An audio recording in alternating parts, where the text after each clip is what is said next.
If you're trying to optimize anything in your life, it can help to look at the science. We want to know what's the best way to train, what's the best thing to eat, and even if beetroot juice will make us run faster. A repeatable, double-blind study that's been peer-reviewed is the gold standard for research, and the results will finally make sense of all the questions we want answered. But there's a problem. Even to this day, most scientific studies either intentionally or unintentionally exclude women. Females are difficult to study because we have periods, fluctuating hormones, and babies. So we're left to take the advice that works for males and assume that we're close enough.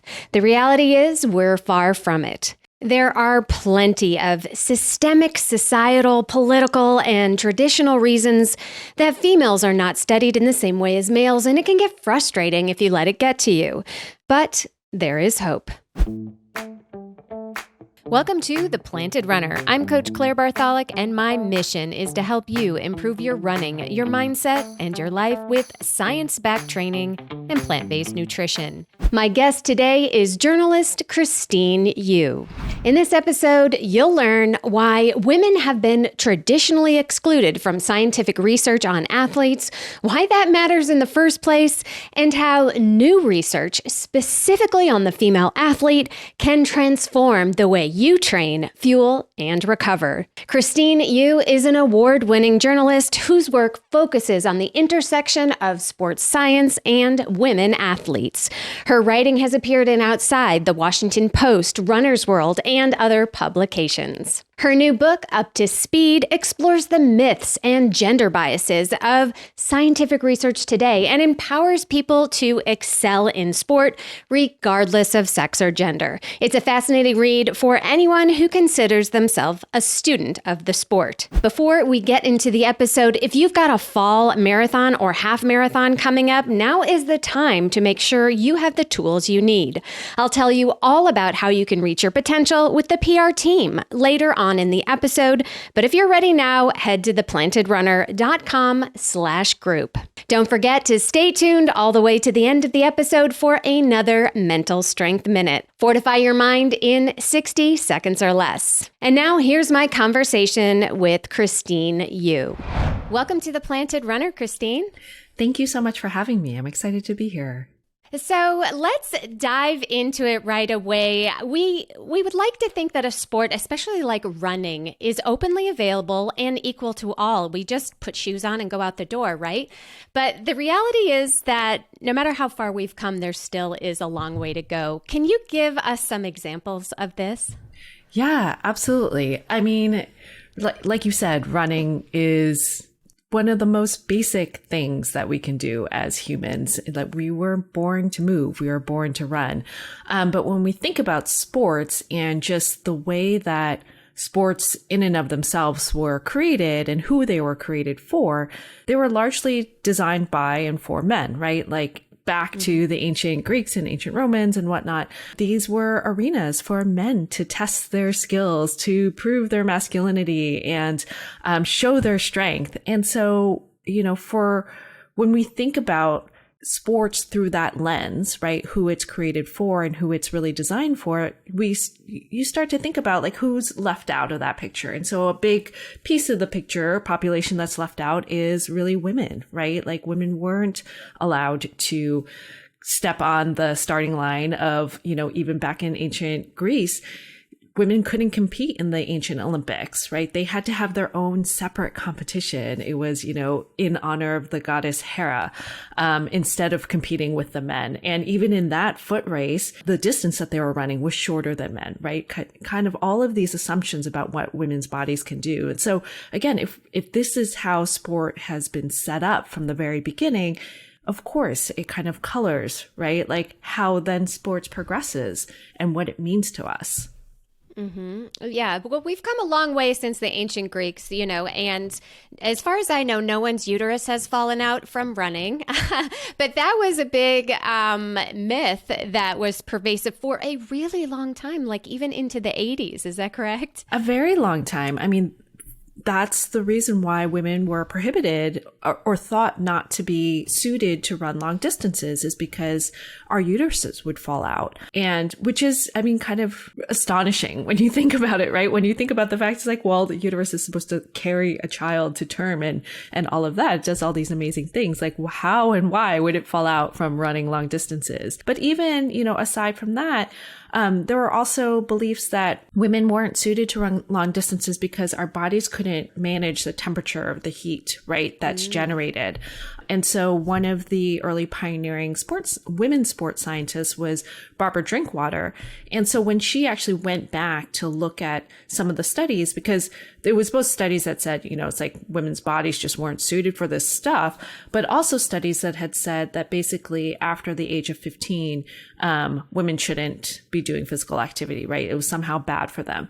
But she would go back and look at the actual studies that, that the findings would come to these conclusions, and found that, they were comparing, men who have been active, who have, are regular athletes, against girls and women who were sedentary, right? Who weren't given that opportunity. So you're comparing two very different populations. So of course, men who are actually trained to run and used to that, of course, their bodies are going to be adapted and be able to manage those temperatures, versus a woman who might not be, right? But when she actually started to study women runners and marathon and distance runners back in the 70s, she found that, nope, like women's bodies were, also very capable of, adapting and managing these temperature differences. So there's a lot of, again, kind of these myths and this gender bias that infuses a lot of our beliefs about sports, about who can do what and why, when in fact we haven't actually studied a lot of this. Yeah. And you do make a point in your book, Up to Speed, before we get too deep into our discussion, that, I would love to have a discussion of just men and women, but there's a problem there. There is a spectrum, both biologically and, of course, socially, that every human on the planet is not simply either or. We exist on a spectrum, as you point out in the book. This makes everything wonderfully diverse, but also way more complicated. So can you explain some of the language, the inclusive language that you use in the book, just so when we're having our discussion here, we're all on the same page and we know what we're saying here? Sure, absolutely. I think traditionally, right, we think of sex as male or female, and it's something that's determined by, you have like XX chromosomes if you're a woman, you have XY chromosomes. I'm like, wait, is that right? I think like XY chromosomes right. if you're a male, right? And it's all determined from that. And, then you go down these very two, separate forks in the road, and, and that influences everything from, secondary sex characteristics to your genital organs and hormones and all of that. But the reality is that, it, like you said, it's more complicated than that, the fork in the road isn't so, clear and distinct all the time. And that, what we generally think of as, a female body or as a woman, right? That's what we generally think of in terms of like, again, these chromosomes and the way that react to these hormones and all of these things. But there's a wide diversity between that. And so in the book, I use the word female very deliberately and specifically when I'm talking about physiology or specific anatomical features or characteristics. I don't use that word to describe any specific person, because there can be people who have female bodies who might not identify, right, as a woman. Or there could be someone who has, like features of female bodies, but again, like their gender identity might not be, what we typically associate, right, with a woman, and vice versa. Same thing with on the male side too, like using those words only specifically when I'm talking about a very specific category of issues, right, of mostly physiology, mostly biology, anatomy, but never using that to really define any one person. Okay. Yeah. And I usually defer to obviously whatever gender identity, if I'm interviewing someone, right, what their gender identity is. I will use terms such as like girls or women within a more like social contexts like women's sports, women's health, that we might be a little bit more used to. But yeah, it was a tricky one to kind of navigate because it was really important to me to be able to use more inclusive language and to be more inclusive in this book.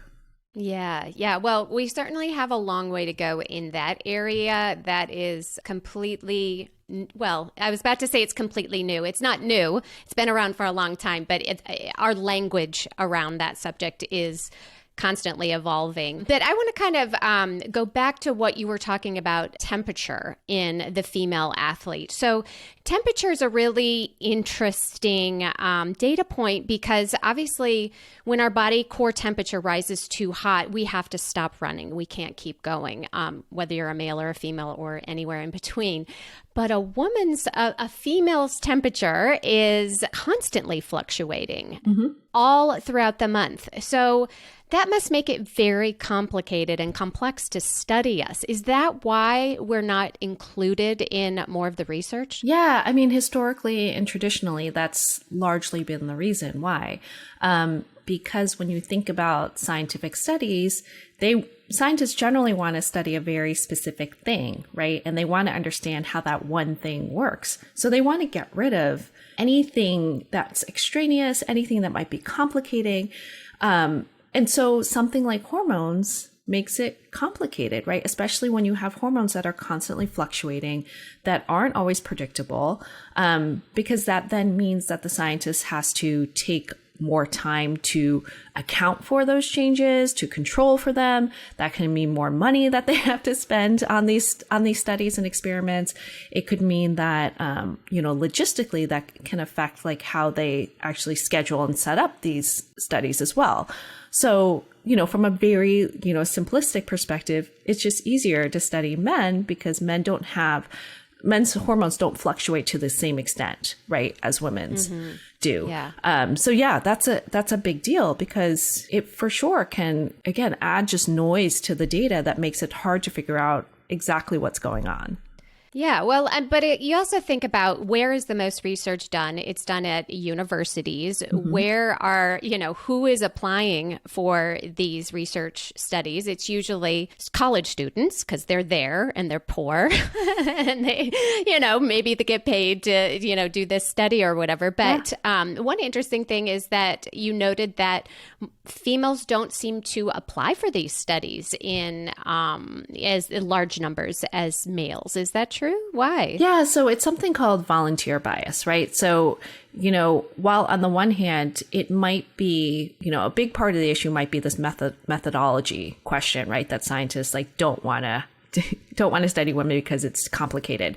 But on the flip side of that, it might also be an issue of volunteer bias, right? This question of who actually raises their hand and says, hey, I'll do this. I'll take time out of my schedule. I'll do this sports science study, which, can involve drawing blood or running really hard on a treadmill or, doing a real hard thing on the stationary bike.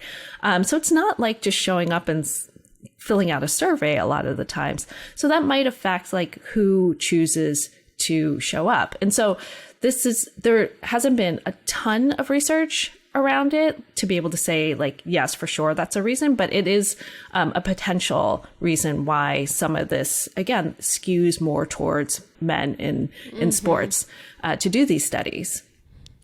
Well, hopefully that will start to change because obviously men and women or males and females, we have a lot of things in common, but there are a lot of differences that are not well understood at this point. What would you say are the biggest things that we don't understand yet? Yeah, I think a big one is the influence of the menstrual cycle on training, adaptation, and performance, largely because we haven't been studying this and paying attention to it, but also because those hormones that are involved in the menstrual cycle play a really big role or potentially a big role in, factors like metabolism, temperature regulation, like we talked about, mental health, muscle mass, bone health, all of these other areas that can potentially affect, your training and performance. So right now, researchers don't know to what extent, right? These fluctuating hormones could play a role. In what degree, in what magnitude or direction, right? Like, is it positive? Is it negative? So I think that's a big area that folks are really trying to understand more. And I think another area that people are starting to like pay more attention to, that I think is important too, is really understanding the whole context in which an athlete is functioning in training, right? So we're not just, yes, understanding stuff like biomechanics and, nutrition, or like we said, menstrual cycle and all of that's important. But that's, again, just kind of your body, right? But you as a person exist within this larger context of life. And so that also could potentially influence how you perform, how you adapt to training. So that includes things like, resource availability, right? Like, what kind of resources are available? That includes things like, gender norms around, say, like strength training, and whether or not someone is encouraged to strength train, is taught how to do that, has access to those facilities. So, and, even things like gear, right? Like how having a piece of gear that is actually designed and suited for you versus using something that's not could, again, potentially affect things like fatigue and injury risk. So I think, like, again, pulling back the curtain a little bit to look at these other issues that might be contributing to, how we adapt to training, how we perform, what our injury risks are. Yeah, absolutely. There's so much in that. To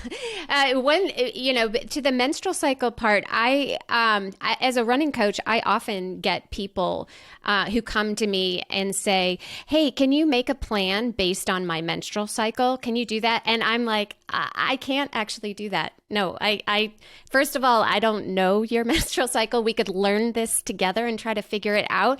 There are some people on the internet that say they have it figured out and are offering things like that. I am a menstruating female, but I don't understand it.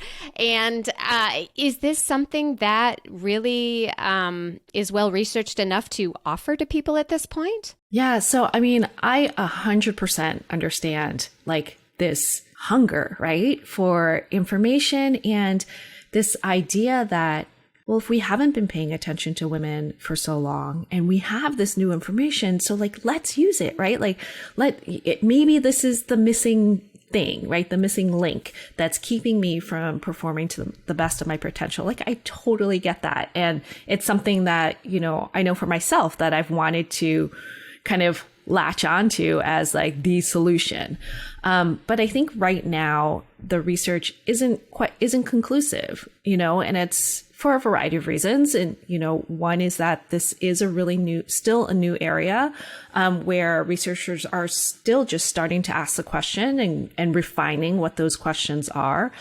Some of it is just because of the research that does exist. There's some really good studies out there, but there's some like poorer quality studies, say. So it makes it hard to generalize across those. But I think the biggest piece of it is that the menstrual cycle and the experience of it is so individual, right? So, and it changes month to month across your lifespan. And so it's not like one set thing where you can say, I will, on day 4, my estrogen progesterone ratios are, always going to be this, and I'm going to have this symptoms. And then on day 11, it's going to be this. Those things always change, and how you react to that, or, how that manifests in your life is also going to change. And so I think it's more a question of really paying attention to yourself and what, maybe tracking your cycle, you're probably tracking your symptoms to see if there are any trends that you can kind of pinpoint or note. But it really, like, what you do with that information really is going to depend on yourself. And I think the other piece that people often forget about is that, we talk about, something like cycle syncing, right? Like that whole idea of kind of tailoring your workouts to your cycle by saying it's like, oh, in this phase, you should do this. In this phase, you should do that. But again, your cycle isn't always going to be like a textbook 28-day cycle. And with ovulation at day 14, like knowing actually what cycle or what phase you're in, like would actually require you to either do blood tests, saliva tests, or, like ovulation, using like an ovulation kit, right? To kind of really determine where you are. So it's a lot more involved than just saying, oh, I'm on day 7, say, Right. or something like that. I want to tell you about a unique opportunity for you to get stronger, faster, and stay motivated to hit all your running and nutrition goals this year, and that is to join the PR team. I started it last fall, and I have to tell you, it's even better than I imagined. Each member of the team gets a custom training plan made by me for you based on your unique fitness, goals, and lifestyle. Everything you need to crush your running dreams is included, such as strength training, recovery, and even cross training if you want it. I include weekly mental strength training as well as tips and nutrition guides. But here's where it gets really cool. The group has its own page in the app where we share workouts, ask training questions, and get feedback from me and the other teammates. And each week I create an exclusive private podcast just for the team based on the questions I get and what I see in their training each week. And I usually end up sharing behind the scenes and exclusive sneak peeks with the team that I don't share anywhere else. So instead of joining a Facebook group or sitting through another Zoom call, you get to listen to tailored advice on the run, and you don't have to do all of this alone. So if you are ready to take your running to the next level and join an amazing team of runners, head to theplantedrunner.com/group and join us today. It's more affordable than you think, and I can't wait to have you. I want to talk about a massive problem that I see with runners everywhere, and especially plant-based runners. You know that I'm the first to tell you that you can absolutely get everything you need from a plant-based diet as an endurance runner, but most runners are struggling. With our busy lives and time-consuming training schedules, making sure that you get enough to fuel your training and making sure that it's actually optimal for your health and performance is a real challenge. So that's why I tell all my athletes to make nutrition simpler and get Neurify Plus by Previnex. In less than a minute, you can mix their superior quality protein shake up with just water in a shaker bottle, and it actually tastes delicious. That is not the case with other plant-based powders I've tried. You can enjoy Neurify right after a workout, knowing you are getting everything you need for muscle repair, with none of the junk that you're going to get in one of the lower quality powders. Another cool way to use it is to mix up a couple of scoops with water or warm plant-based milk right before bed. Studies have shown that taking 20 to 30 grams of protein right before bed is the optimal time for protein synthesis and muscle repair that we all need. Look, this is the only product that I'm working with, and that's for a very good reason. I believe in Previnex quality, their mission, and I use Neurify Plus myself. And I'm not the only one. Lindsay Hine of All Have Another, Jason Fitzgerald of Strength Running, Whitney Hines of the Mother Runners, Elite Athlete, Emily Infeld, and so many others in the running world are passionate about Previnex too. If you're ready to simplify your nutrition and optimize your fueling, you can try Neurify for 15% off the regular price with my code PR15. That's PR15 at Previnex.com. Yeah. And, people get way into this stuff, but I think it's kind of hard for an athlete who is used to pushing herself or himself and is used to pushing through pain, used to pushing through being tired, saying, I'm on day whatever of my cycle. That makes sense that I'm tired, but am I just being lazy? Or am I, I really should get out there. And, the whole listen to the body thing is sometimes tough for athletes, So what do we do? Yeah, no, absolutely. And I think, right, you're like, am I just, kind of wimping out a little bit, right? Yes, and not going and doing the workout. That's why I think it is important to track your symptoms for a while, right? And it's more than a month. It's more than 2 months. It's, probably to get a good sense of what's going on or what your trends might be. It is maybe tracking for 3 to 6 months or something like that. And so then you can see, so if always around day 20 to 23, I'm feeling really fatigued and it happens regularly, then maybe that is something more to do with your cycle versus, I'm just really tired from a night out or I just don't want to do this workout or whatever it might be, right? But that gives you more data to then make a better decision for yourself. Yeah. One of the, what I found the most interesting chapter of the book that you wrote was all about sports bras. And because, you think, in order to run well, you need to strap those things down because it's painful to run if they're bouncing all over the place. But the engineering it actually takes to make a proper sports bra that fits all kinds of people is actually incredibly challenging. Could you talk a little bit about that? Yeah. I mean, I think, we've all heard the jokes just about like bouncing boobs, and we just assume like boobs go up and boobs go down. And we just need to like kind of control, like you say, control that and just strap them really close to the chest to stop that. But I think it's because, again, we think of breasts as this almost accessory appendage. It's like, just this thing that's like slapped on, female bodies or whatever it is. What does it have to do with sports or performance, right? That we've never studied it or really studied it in earnest until the last maybe 20 years or so. But if you don't study something, you can't then design a garment that can actually control for that movement or, be comfortable, really.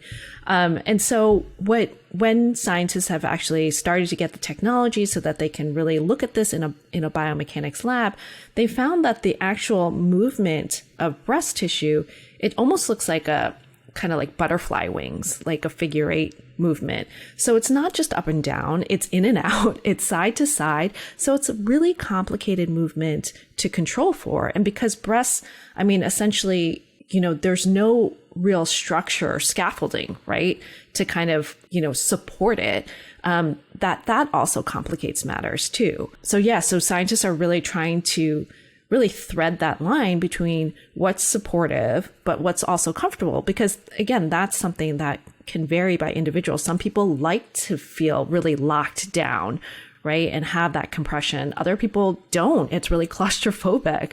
And so they're looking at, are starting to design different types of bras that account for these differences, that, are both comfortable and supportive, because you don't have to always sacrifice comfort in the name of support.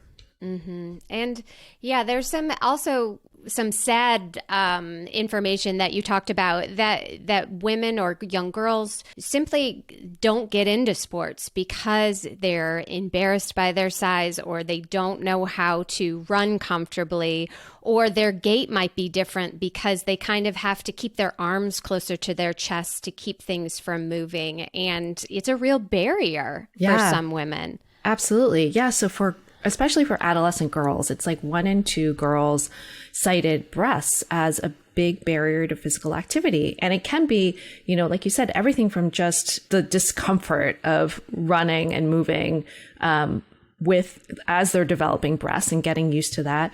It could be because they don't have access to sports bras. It could be things like, people making fun of them, right? Like parents or, fellow classmates or whatever, commenting on their boobs or whatever. And that's 100% embarrassing. And, you don't want to do it in that sense. And then, also when you think about people with bigger breasts too, that is a huge barrier because if you kind of go into a store and look, a lot of the sports bras available are pretty much in like, conventional sizes. There aren't always really good sports bras or available sports bras for larger chested people, and for bigger bodied people. So that's also a barrier because, if you don't have that support, you're going to be uncomfortable. It's going to make you less likely to want to, be active. And then it just creates this vicious circle. Right. Or you have to pay an arm and a leg for a bra. There are some companies out there doing it, but they're super, super expensive if you're getting something custom or an unusual size. Well, hopefully marketers and businesses understand that there is a need for this and will go into that space. Do you see more companies, doing that? Yeah, definitely starting to see more companies moving into extended sizes, both in terms of sports bras as well as just athletic gear, recognizing that, like you said, that there is a bigger market out there. And that market for kind of, that extended size is pretty sizable. And so people are starting to recognize that. I mean, part of the reason, again, why those extended sizes are less available is because they're hard to create, right? Because when you think about regular size clothes, it goes through this process, what's called grading, right? So it's just like you kind of increase the size proportionally. But when you get past or beyond a certain size, it doesn't quite work that way, right? Like things get a little bit distorted. It doesn't quite fit right. So it requires another process in and of itself to create these extended sizes. It's fascinating. Well, hopefully there'll be more choices in the future. I'd like to kind of pivot towards nutrition and fueling for women. So as the exercise scientist Stacy Sims points out, we are not just small men. We are different, and fueling is one way that we're definitely different. So how should we fuel differently than men, and why is underfueling especially dangerous for women? Yeah, I mean, I would say like baseline foundation for everyone, men and women, is just making sure that you're fueling enough, you're eating enough consistently throughout the day, because, as researchers have studied more and more, like the effects of underfueling, it's pretty insidious, right? And it's something we don't even probably notice. And so for female bodies, it's particularly worrisome, essentially because your body freaks out.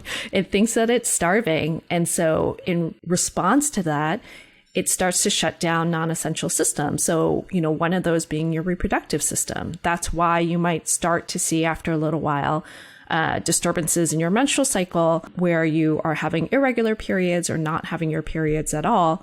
And the reason why that's concerning is because that regular surge of hormones is super critical for bone health, for, building bone mass and maintaining that bone mass, as well as, it has an effect on like a muscle mass. It has an effect on cardiovascular health.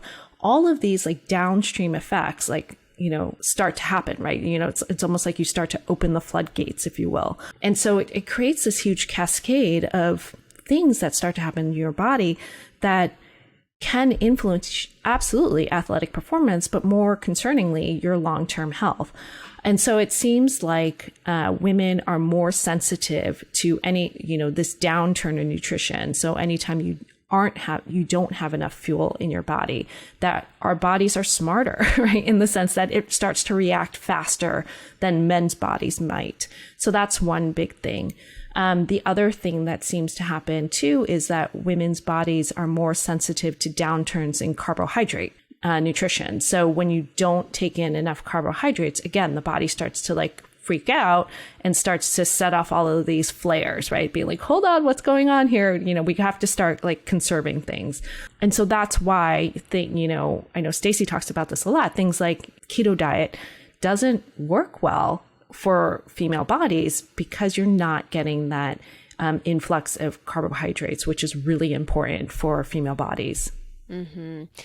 I can't agree with you more, but whenever I bring up this topic, I get some pushback about weight loss because so many people, myself included, started running to get in shape, to lose a little weight, to look better, to feel better. And when I tell people, well, you still need to eat and you still need to feel well. And they're like, well, I've got 10 pounds to lose. I got 20 pounds to lose. Like, how do you balance it? Yeah, I think that's probably the hardest thing, right? Especially for women and girls, because on the one hand, we're told, with all of this like diet culture messaging and like body image concerns, that there's one type of body that we need to be, especially if we want to be an athlete. And it looks like this, and it's generally thin and lean and what have you. But then on the other hand, like if you do want to be an athlete, like you said, you need fuel to actually do the things that you want to be able to do and adapt to that training, right? So I think for me, when this comes up, I tell the story, and it's actually in the book, about the New Zealand rowing team. It was after the 2016 Olympics. They noticed that all the elite rowers, pretty much all of them had like menstrual dysfunction of some sort. And this was really concerning, obviously, to the coaches, but the kind of governing body made this huge effort to focus on just having athletes eat more and kind of changing the messaging within the organization. Not that lean is faster, not that, you have to be a certain weight, but that you need to fuel your body. And the whole team kind of got on board with this and supported each other doing this. In the, Tokyo Olympics, rowing was one of the most successful events for the country, women's rowing. They won, I can't remember the exact number, but I want to say like 4 medals in the 7 events, or it was something like that. But one of the rowers that I spoke with, she had been a lightweight rower her whole life. And so cutting weight and restricting has always been what she's done. And she was really nervous and hesitant to do this because I'm going to put on weight. But what she realized was that when she actually ate enough, she actually was able to get through her workouts better, right? She wasn't totally exhausted by the end of her workouts. And because she could do her workouts better, her performance was better, right? And she wasn't gaining weight. She was staying at the same, weight that she was, again, because she was able to continue to do her workouts strong and, gain all of the adaptations that she needed to become this, world-class rower. So that's the thing. It's like when your body is actually fed, it can relax, it can do the thing that it needs to do. And it doesn't feel like it needs to hold on so tightly to, I don't want to say extra weight, right? But to whatever, is you are giving it. Mm-hmm. Yeah, I love that example. What are the unique challenges for plant-based athletes? Yeah, I think with plant-based athletes, again, some of the sports dietitians that I spoke with had said that one of the biggest challenges, again, is just making sure that their athletes eat enough because, right, a lot of plant-based foods tends to be pretty fiber rich. And so you can feel full faster before you might, right, kind of meet all your caloric needs. So I think that was a big piece of it for them, is just, again, making sure that their athletes eat enough, but also making sure that they're getting a good mix of, again, they're not just eating salads all the time, right? But that they're eating the protein and the carbohydrates and teaching them kind of different mixes on their plate, right? If you think of the plate as a piece of pie, how that might shift depending on where they are in their training. But overall, I think the biggest piece for them was this issue around just making sure you get enough calories and then, and then thinking about the other macronutrients. Mm-hmm. Perfect. So we've been told this narrative forever that because women are, on average, we're smaller than men, we're never going to be as strong. We're never going to be as fast. But where do women excel? So this is, it's exciting to see, especially in the endurance world, and especially when we look at ultra endurance events, that women seem to perform really well, right? You have folks who are winning events outright. I know Camille Herron just won, some event. Yesterday or something like that. Yeah, an ultra marathon. She broke the record. The men's record. All-time record for anybody. Yeah. So you have folks like that. You have folks like Sarah Thomas, who is a marathon swimmer, who was the first person to swim across the English Channel 4 times in a row, which is bananas to me. Bananas. But, it's you see that as distances get longer, that gap, right, between men's records and women's records starts to get smaller. And so there are a couple reasons that, experts think that might be. Sure, there might be some physiological reasons why, in terms of women, are better at burning fat, right? And if we can tap into that store of energy, you can kind of keep going, if you will, right? As distances get longer. Similarly, women tend to have more slow twitch muscle fibers. So those muscle fibers that kind of, again, are good for endurance events versus, the fast twitch ones, which are all about power and strength. So there are some of those issues there. But what I think is also really interesting is that as distance gets longer, some of those physiological advantages that men might have, right? The higher VO2 max, and things like that start to play less of a role, right? I remember one researcher I spoke with, he's like, your VO2 max doesn't matter if you can't like keep any food down and like you're bonking, right? So as distances get longer, there are other factors that start to play more of a role, I think, in performance and what that means. Definitely. Well, we talked about we haven't talked about menopause. That's the next area that I wanted to get. We talked about the menstrual cycle, but then what happens when we lose the menstrual cycle? So again, I work with a lot of athletes who are, in their 40s and 50s and 60s. And that is what they want to know. What's going on, number one? Yeah. And how can I stop all the bad things from happening? Yeah, well, right, because it is this like huge void in the sense that we don't talk about menopause at all. Like up until probably the last year or two, I don't think like menopause actually ever came up in like public conversation because, again, it's this period, it's like the bookend to puberty, right? Where your menstrual cycle is starting to wind down. Your hormone levels are a bit more erratic, right? So kind of up and down, and who knows what it's doing at that point. But because it's often been assumed that women's utility in society, if you will, in culture and society, that's when we become less useful because we can't have children anymore. We haven't really paid attention to this stage of life. And so we don't have a lot of research. And so we have all of these women who grew up, at the cusp of Title IX, during Title IX, who have been active for most of their lives, who are now approaching, menopause or in menopause or postmenopause, who want to know what's going on. And so it's really confusing. I will say there are 100% physiological changes that are happening in the body because of the hormone levels kind of dropping and what that means. And so the way that you feel and how exercise feels different is absolutely valid, right? Like it's not in your head. It's not forget all of these adages that age is just a number. It's physically happening, right? But I think it's recognizing that, again, this is a period of transition. This is a period where your relationship to physical activity will likely need to adjust in some way. But it does not mean that, your best days are behind you or you can't be active anymore, if that makes sense.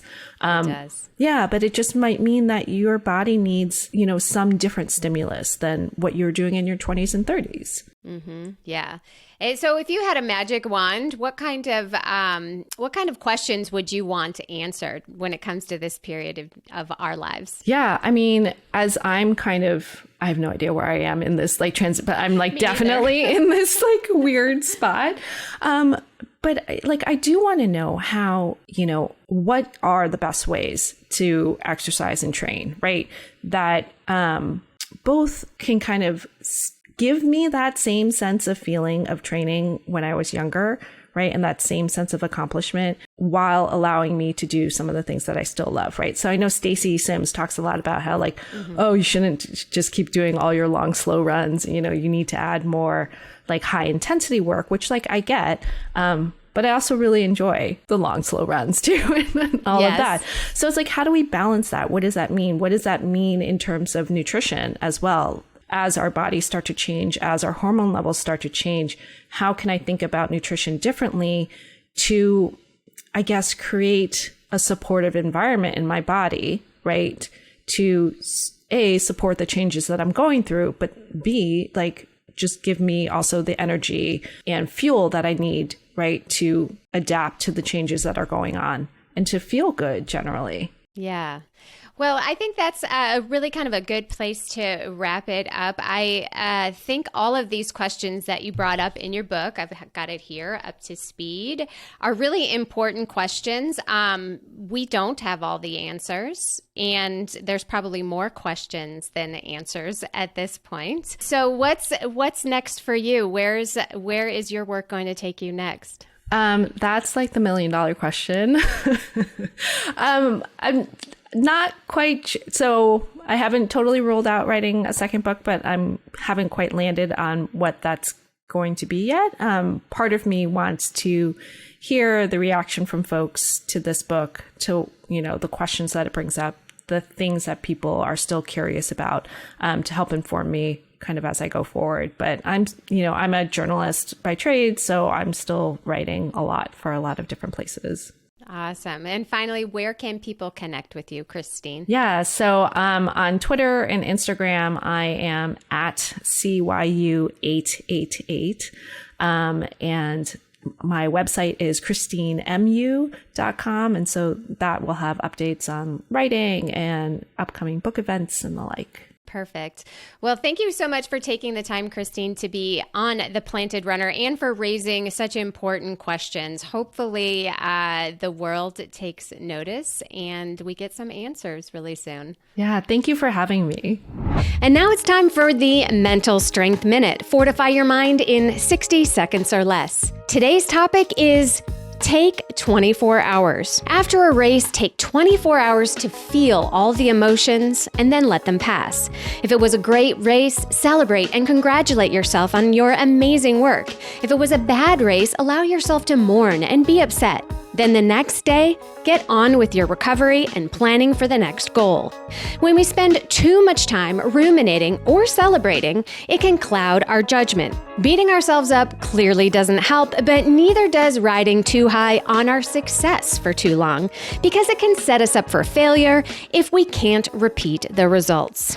So enjoy your triumphs, mourn your losses, and then get back to building new memories. Thank you for listening to or watching The Planted Runner, part of the Evergreen Podcast Network. Don't forget that you can win a copy of my book for leaving an Apple Podcast review, so be sure to write yours right after your run today. Reviews are the #1 way to boost this show's reach, and it's a great way to tell me what you'd like to hear next, because I read every single one.